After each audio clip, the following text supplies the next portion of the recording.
I want to start with you, Erica and Daniel, to just share with us, first of all, who is working overtime? How are they working overtime to capture Black voters in North Carolina? I want to open with you, Danielle.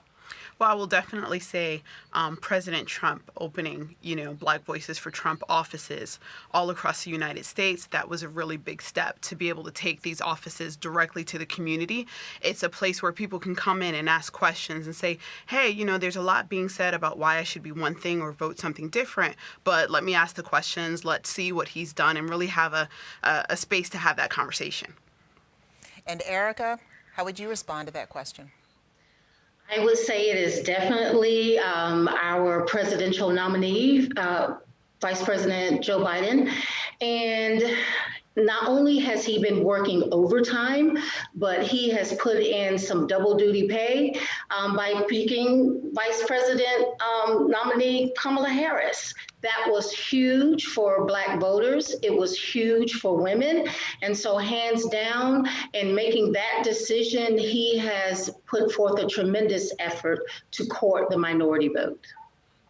So Glenn, let me bring you in. At this time, and considering that 11% of undecided voters out there, are these effective strategies? Do they appear to be working from the work that you're doing and the coverage that you're doing?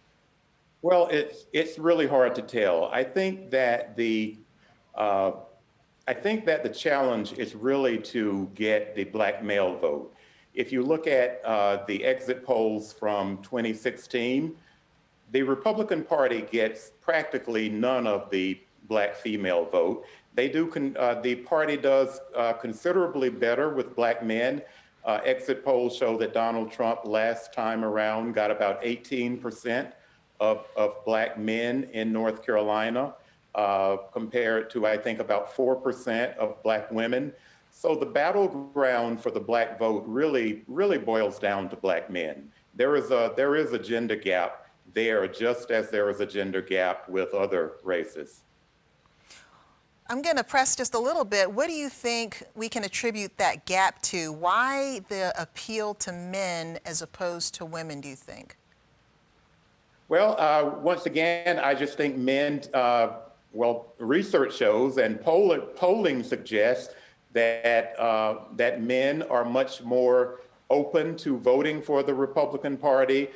They're much more likely to be blue-collar workers. They tend to be much more receptive to that working class message that, right or wrong, has kind of become the message of the Republican Party. And I want to go to you, Danielle, because the strategy is having some impact. What do you know? What can you share with us about African American male voters in North Carolina? Well, I do want to speak a little bit to the idea that there is a gender gap.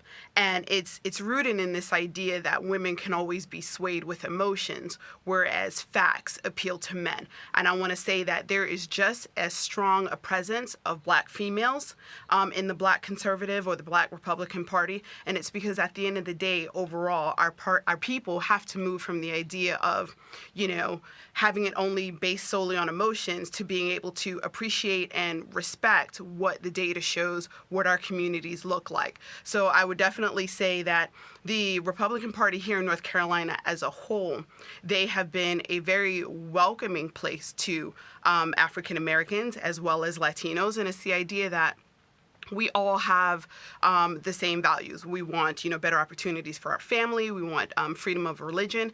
And if you just look at the legacy of the Republican Party in North Carolina, the Republican Party in North Carolina was actually started by an African American. And if you look at the legacy of the Republican Party in this country as a whole, it was the Abolitionist Party. It was the party that brought with us the 13th, 14th, 15th Amendment. So it's this idea that a lot of us coming to the Republican Party, it's slightly like a homecoming to the party that really put a dynamic shift in where we've come in society starting way back then. And I want to get your response on that as well, Erica, in just a few seconds. Can you just share what your feedback would be on Danielle's assessment? I want to go back to something that Glenn shared first. If we look at the Black woman voting bloc that bloc is the most loyal Democratic voting bloc. When you look at Black women who vote 95% with Democrats, you will see that it is the Black woman vote that made the difference in Alabama for Doug Jones. It was the Black woman voting bloc that made the difference for Stacey Abrams in Georgia. And so we know that as we have proceeded through the election cycles in 2016 and 2018, Black women command and run the Democratic vote. And so I believe that that is one reason why Republicans are not focusing attention on Black women. They are focusing their attention on Black men. And so I am happy to see that our presidential nominee, Joe Biden, has started conversations in the barbershop with Black men and the Black community. And I think it's so important for us to understand that this election is so critical. We need to making sure that we are speaking and we have an agenda and a platform that promotes equity and equality across the gender lines.